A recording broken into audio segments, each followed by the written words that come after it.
your conference tonight?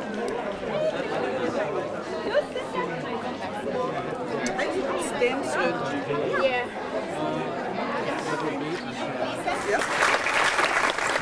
Our next presenter today is Jason Sharman, the director at the Centre of Governance and Public Policy at Griffith University in Brisbane, Australia. He has written extensively on tax havens, money laundering, and grand corruption. In his lecture today, he will address, among other things, I'm sure, the following questions. How effective are transparency rules governing shell companies?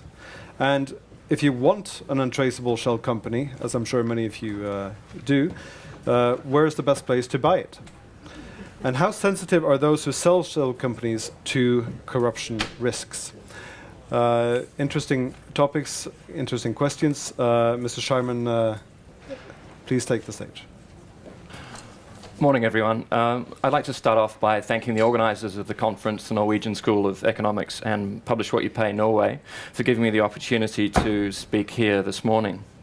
I'd like to begin with an anecdote. In June of 2011, two journalists from Reuters news agency, Kelly Carr and Brian Grow, reported on a modest suburban house in the town of Cheyenne in Wyoming in the United States. This house was had floor-to-ceiling, wall-to-wall mailboxes, 2,000 in all. Each mailbox was the only physical instantiation of shell companies, 2,000, which were legally registered at this address. According to court documents, one of the shell companies registered in this town in Wyoming was Capital Investment Group belonging to the former Ukrainian Prime Minister, Pavlo Lazarenko, which Lazarenko used to conceal ownership of tens of millions of dollars of assets corruptly acquired during his prime ministership of the Ukraine. Lazarenko is now in jail in California serving an 8-year term, but it seems that he's still using shell companies incorporated in Wyoming to control millions of dollars of assets, which he will then probably enjoy once he leaves. Today I'm presenting the results of a co-authored study. It's myself, Dan Nielsen, and Mike Finley. And it's a field experiment we've conducted over the last 2.5 years in which we impersonated a rogues gallery of 21 fictitious characters and involved and made 7,400 solicitations for anonymous shell companies from firms in 182 countries. And this is for exactly the sort of untraceable or anonymous shell companies that I'll demonstrate are so useful for criminals and are explicitly banned by international standards. Now, just the sort of key terms for my talk today from this Lazarenko example. If you've got this company in Wyoming with the 2,000 letterboxes there, Wyoming Corporate Services, still in business today, I hasten to add, is a corporate service provider. That is a company whose business it is to set up and sell shell companies.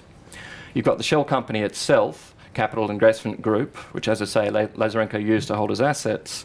And then you've got Lazarenko, who's the beneficial owner, the real person in control. I'd like to start off with a few words about what are shell companies and why they are important.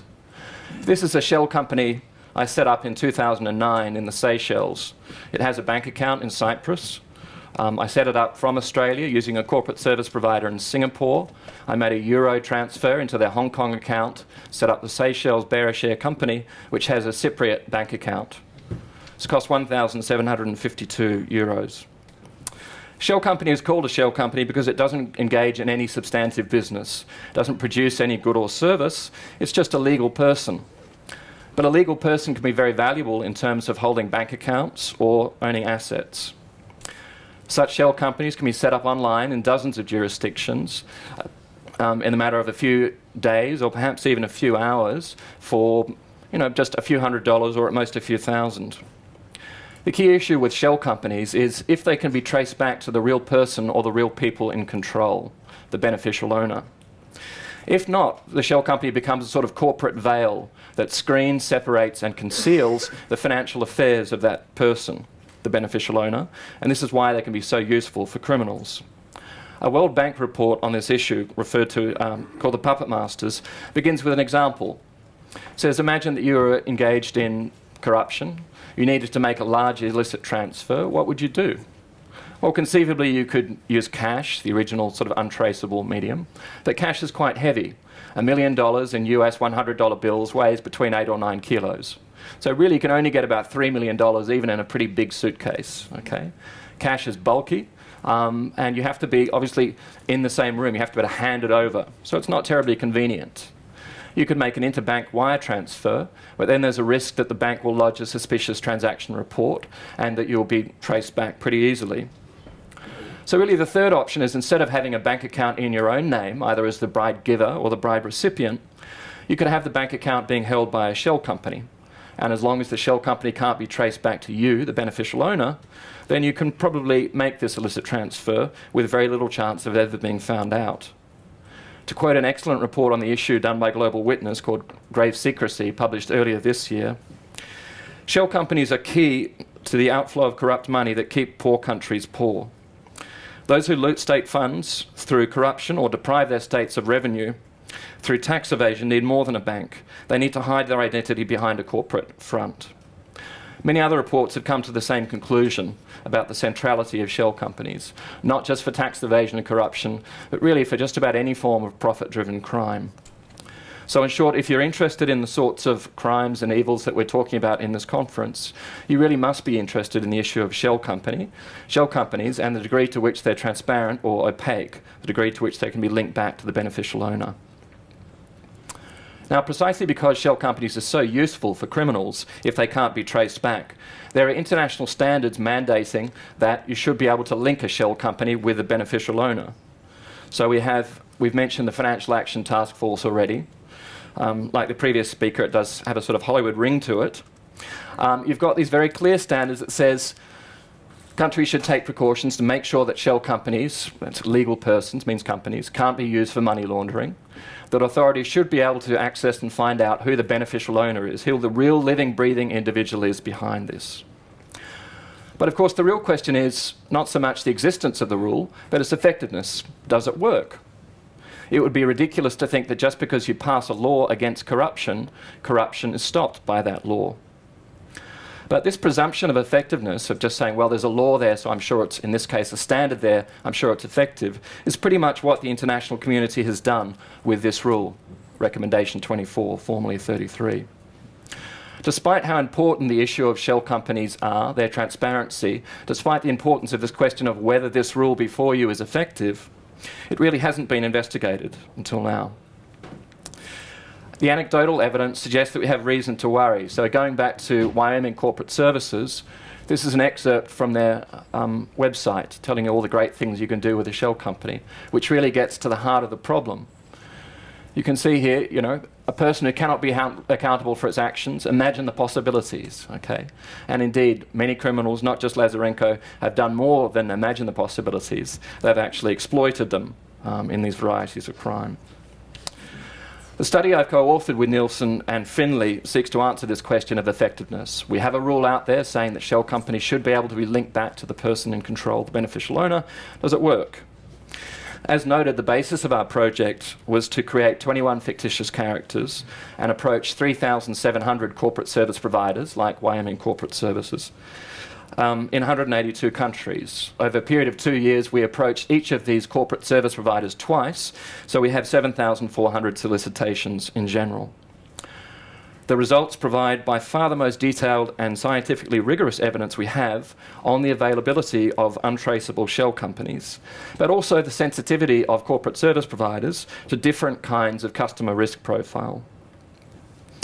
The aim of the study is to find out whether in practice anonymous shell companies are available, or whether corporate service providers are doing what they should do, namely, whether corporate service providers are insisting that clients provide notarized or certified copies of government-issued photo identification documents, such that if regulators or law enforcement subsequently have a question about that company, they can go to the corporate service provider that formed it and say, who owns this? Who's responsible?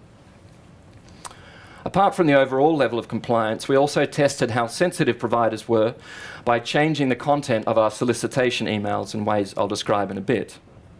So that we varied the level of the risk profile of the customer, not just the severity of the risk, but the different kinds of risk as well. And we also varied the amount of information that was contained in our approach emails to find out whether this made corporate service providers more or less willing to provide anonymous or untraceable shell companies. That is to say, whether it made corporate service providers more or less compliant with the FATF rule. Okay, well, I mentioned that it's an experiment, and I've got experiment in the title. Normally we associate experiments with maybe test tubes or microscopes or people wearing white coats, and of course this does not describe what we did. But we did replicate the essence of an experiment, okay? Experiments are particularly valuable because they are the single best way of finding out what causes what. They can isolate causal effects independent of all the other various factors that may mess up our ability to find out genuine causal relationships. So by way of analogy, let's look at the process of approving a new drug through a randomized controlled trial. Okay?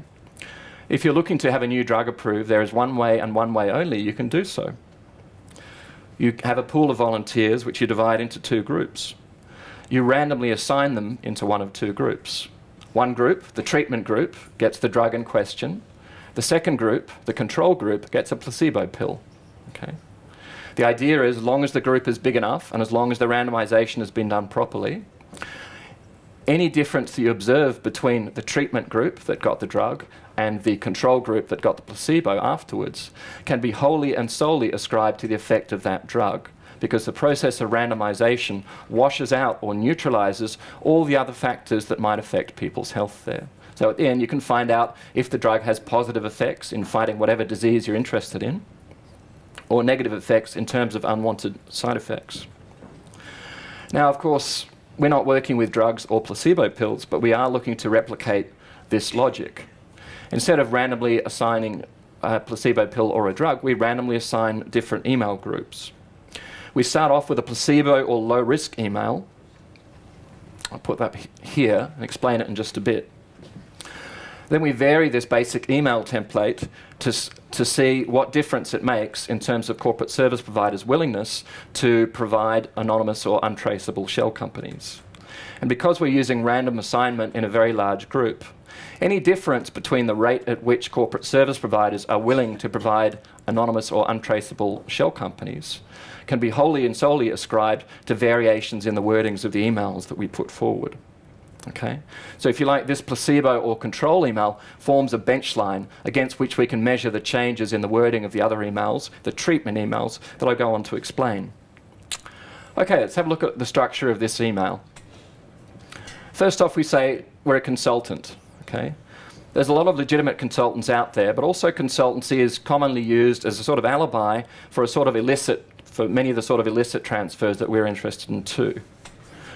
So in 2004, a bribery scandal involving the Norwegian state oil company to Iran, the bribes were excused as being consultancy payments. So too in my own country, the Reserve Bank of Australia, our central bank, recently enmeshed in a foreign bribery scandal, again used consultancy payments as the excuse or the alibi by which bribes were passed to foreign recipients. Okay? So the consultancy is important. Okay? How about this country of Norstralia? Okay? This is in fact a compound country of 8 countries. We wanted to use 8 relatively minor, low corruption and low terrorism risk OECD countries. So this is Australia, New Zealand, Austria, Norway, Sweden, Denmark, and Finland. Okay? So for each email we use one of these 8 countries. For the name, we use the most common male name for each of these countries. We're writing this to these corporate service providers that we found, these 3,700 that we found through Google searches. We're asking them for a shell company. We say that we want a shell company for reasons to minimize tax liabilities, to provide limited legal liability, and for confidentiality.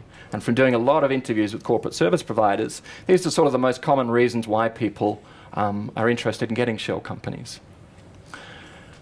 These are all sent through Google Gmail accounts, just registered in the name of the person. They're registered to mobile phone numbers in Uganda. They were sent out through proxy servers in such a way that the emails appeared to be coming from the actual country of origin, i.e. Denmark, Finland, Norway, Australia, New Zealand, the Netherlands, Austria, whatever it is. Okay?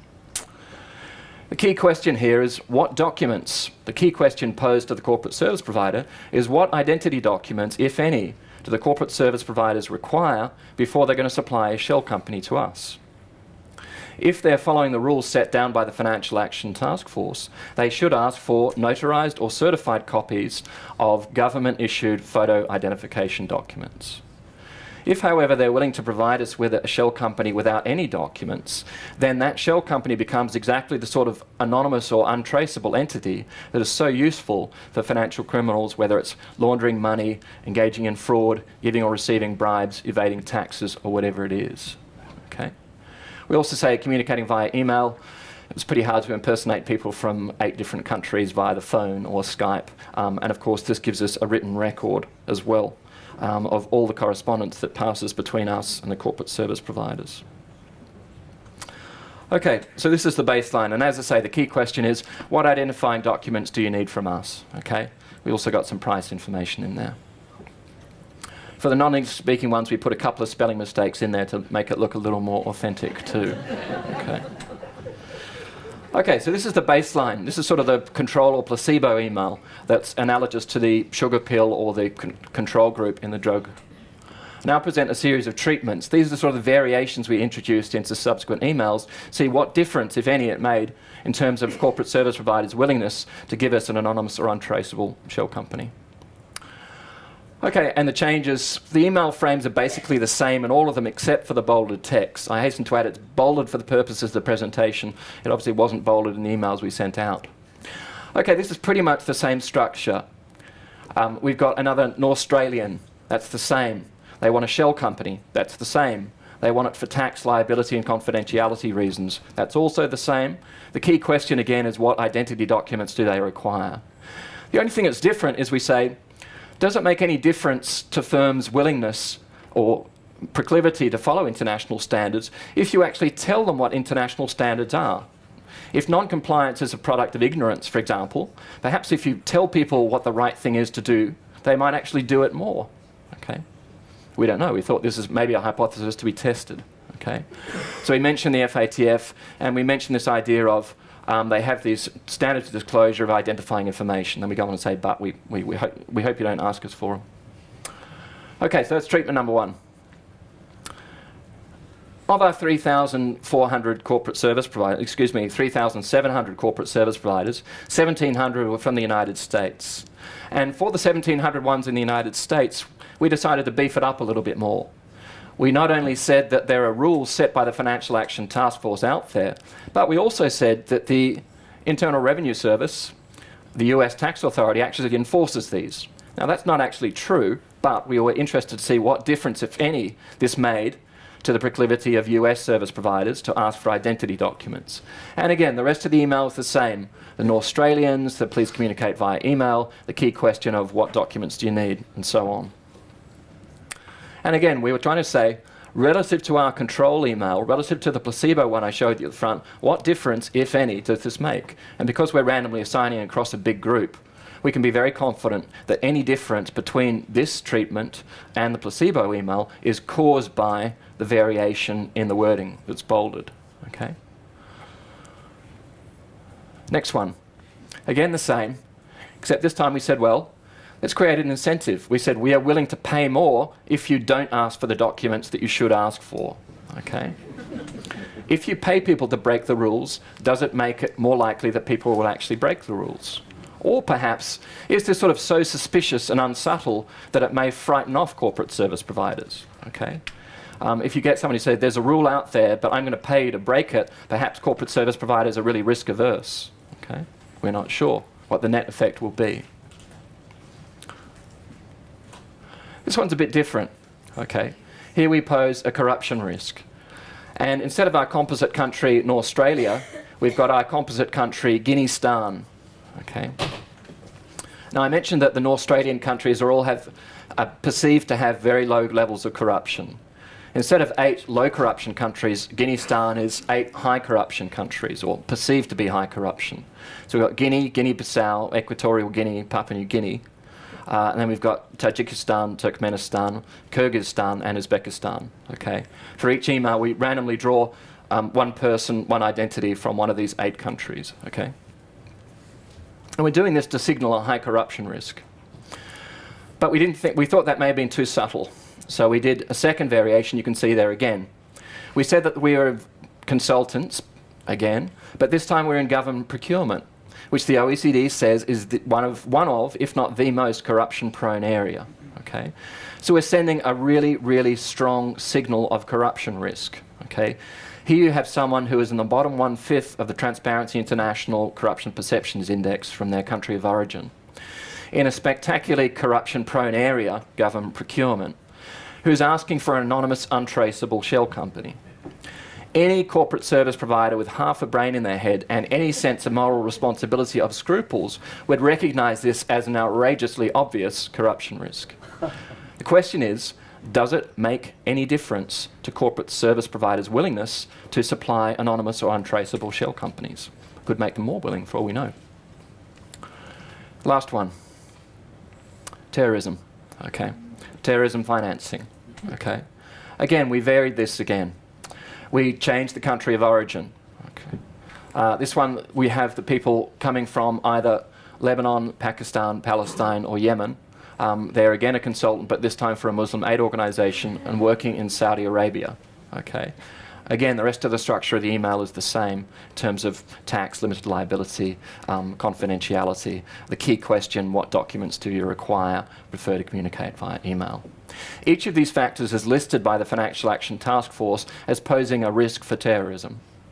So again, just like the previous treatment poses an outrageously obvious corruption risk, so too this email poses an outrageously obvious terrorism financing risk. And again, the question is, what difference does it make, if any, in terms of corporate service providers' willingness to ask for documents in the way that international standards say they should? Okay, we sent out these emails, 7,400 of them. As I say, each corporate service provider got at least 2 emails, or 2 emails over a period of 2 years, and we mixed them up to make sure the corporate service providers didn't get the same email twice.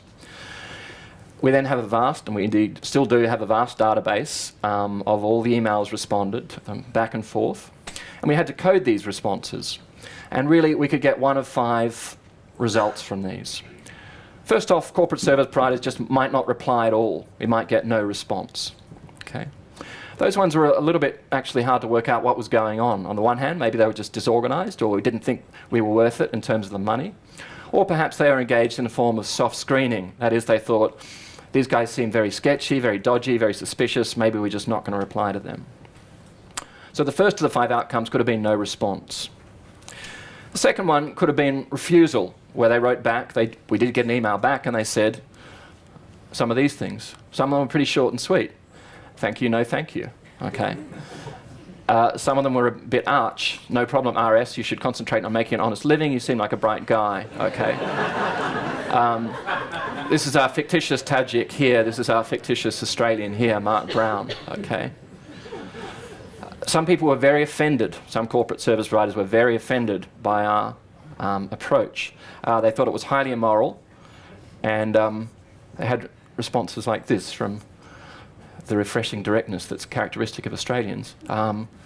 You can see this person says, "You will remain a complete impoverished idiot for the rest of your life and die poor and sad. I will be leaving you nothing in my will." Okay. So these ones are pretty easy to code, okay? They're refusals. There's nothing going there. There's 3 other kinds of responses we could get. Obviously, the happy one, or the one we would hope for, is corporate service providers would write back and say, yes, we will sell you a shell company on the condition that you provide notarized or certified identity documents to prove that you are really who you say you are, Mark Brown or Rahman Solov, or whoever it might be. And these were coded as compliant. And again, I'll show you an example of this in a bit. Sort of next best one was partially compliant, where they'd ask for some ID documents. The corporate service provider would say, yes, we'll sell you a shell company, but only if you send us some ID documents. But they didn't really, it wasn't a requirement to have them notarized or certified. The worst outcome is when they wrote back and said, we'll sell you a shell company and no documents are required. Okay? And in that case, the shell company becomes anonymous or untraceable because you can trace the shell company only back to the corporate service provider, and the corporate service provider says, I don't know who I sold this to. Sometimes we got sort of an ambiguous response that said a no, but seemed to suggest a no could be changed to a yes. And some bad language, unfortunately, on this next one. This is a this is our terrorism financing email from the fictitious Pakistani to a law firm in Florida. And the guy responding accurately picks up that we're a terrorism financing risk. Okay, no particular prize there because we made it pretty obvious, but anyway.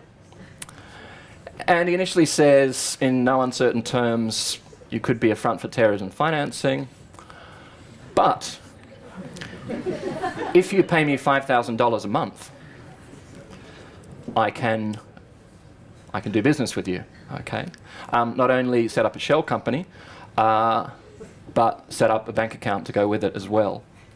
So this is very, very worrying. Not only do corporate service providers realise we're posing a terrorism financing risk, but for not that amount of money, they say, well, we can help you out with this. Okay.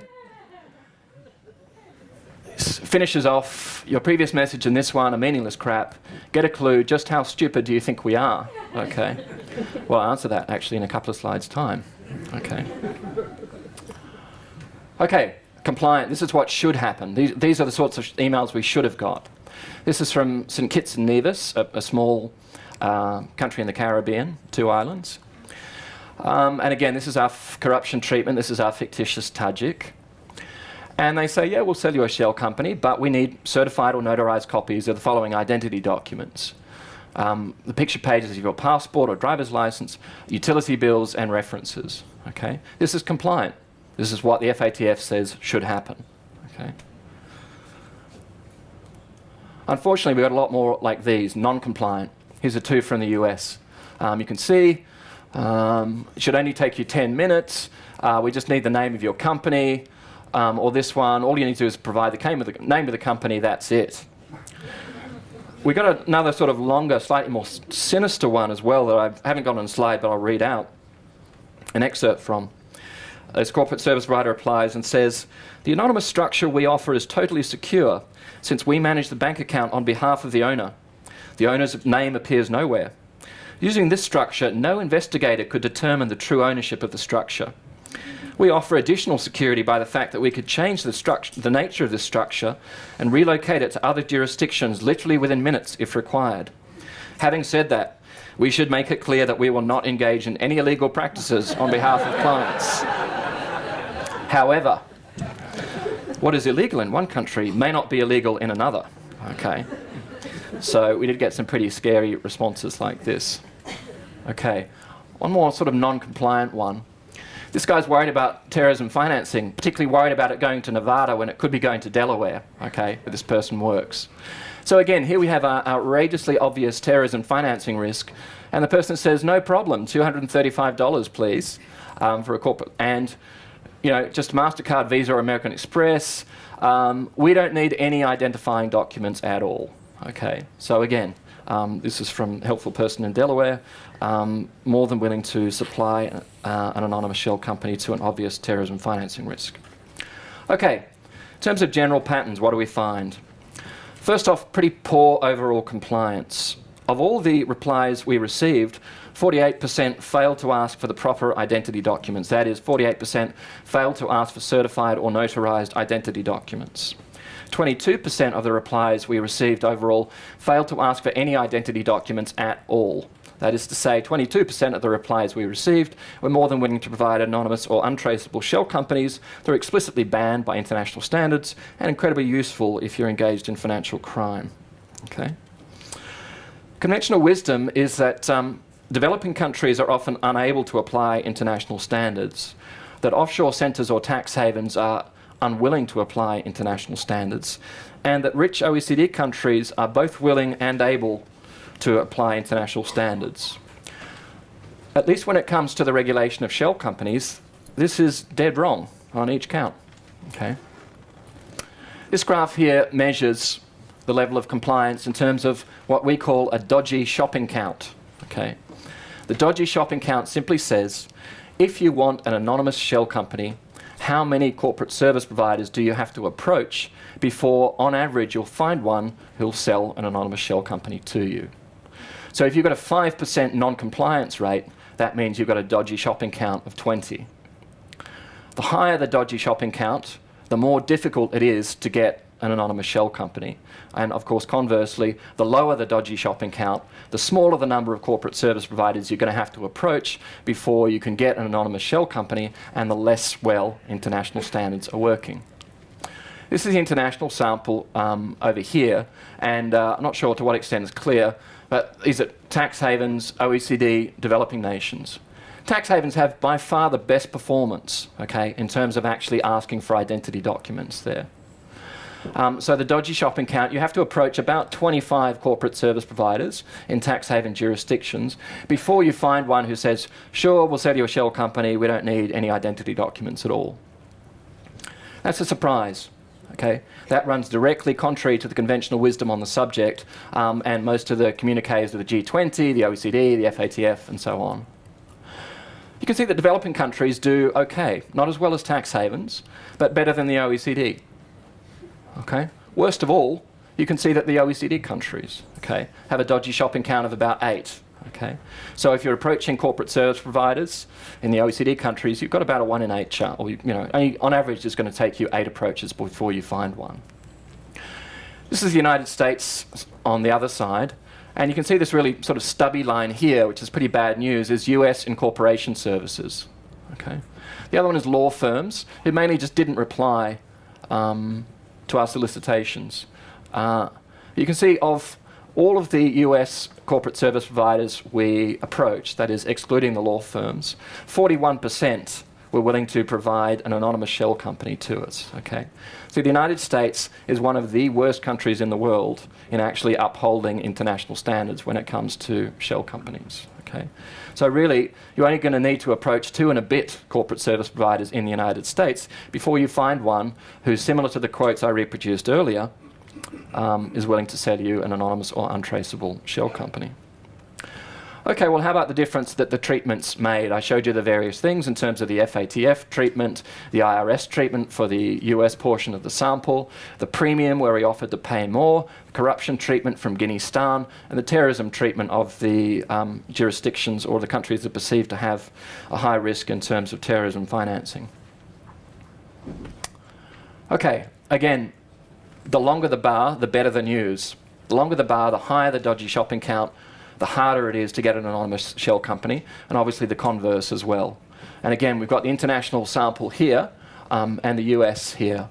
Okay. Corporate service providers do pay attention to the content of our emails, at least for some of them. Okay.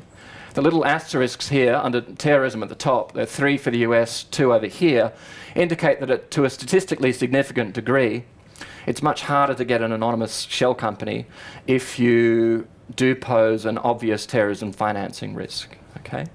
You've got about a 5% chance or a dodgy shopping count of 20 if you're not only a terrorism financing person but stupid enough to put it in an email with obvious risk factors. It's going to take you about 20 approaches before you get someone who's like our friend from Delaware who will be willing to sell you an anonymous shell company. So there is some risk sensitivity or risk responsiveness among corporate service providers. And again, because of the large group and because of the randomization, we can be pretty confident this is a real effect that's driven by the changes in the wording and the risk factors that we signaled, namely the country of origin and the industry. For the US sample, you can see perhaps that there's a couple of asterisks next to the IRS as well. Okay. For US corporate service providers, one way of making them sit up and take notice is saying IRS. Okay? That seems to, if not strike fear into their hearts, make them a little bit more compliant, or in fact statistically significantly more compliant. Even though this is not actually true, the IRS doesn't enforce these standards. Okay, so again, you can see this makes some difference. For the rest of the treatments, though, the 3 under the US pool and the premium and the premium corruption and the FATF treatment for the international sample, it's mainly a story about dogs that didn't bark. That is, things that didn't happen. One of the most concerning findings of our study is that even when we signal an outrageously obvious corruption risk, this makes absolutely no difference in terms of corporate service providers' willingness to enforce the rules regarding corporate transparency. Okay? So there's absolutely no sensitivity to corruption risk amongst corporate service providers. Given that anonymous shell companies are probably the single most useful mechanism by which bribes are given and received, large bribes, then this is a really worrying finding. Okay? In fact, not statistically significant, but it's actually slightly easier to get a company if you're a high corruption risk rather than if you're a low corruption risk. Okay? Telling people about the rules makes them no more likely to follow the rules. Okay, so when we said, by the way, the FATF has the standard that you should be asking me for ID, people didn't really care about that. Didn't make any difference. Okay. So you can sort of see here, it's not a very reassuring picture. There is some sensitivity in the system towards terrorism risk. The IRS makes US providers sit up and take notice, but otherwise not a very encouraging picture. I want to finish up with a few points. Okay? First off, that unless we fix the problem of shell companies, we're very unlikely to make progress in fighting large-scale corruption, kleptocracy, but also a wide range of other financial crimes that are at the heart of this conference. The rules we have are actually quite good. Okay? This is not a problem of we don't have the right rules in place. What we do have is a major problem of enforcement or implementation or effectiveness. The rules are in place, they're just not being enforced. In practice, as we've demonstrated, it's very easy for even obvious corruption risk to obtain precisely the sort of untraceable shell company that are explicitly banned by international standards and are very useful for financial crime.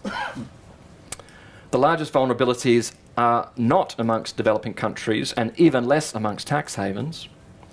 The large rich states of the OECD, especially the United States, pose the largest risk when it comes to the provision of anonymous shell companies. The solution is neither very technically difficult, nor is it very expensive. It's a relatively easy matter of licensing corporate service providers in a way that's currently not done in many OECD countries, and auditing them to make sure that they do in fact employ know your customer regulations.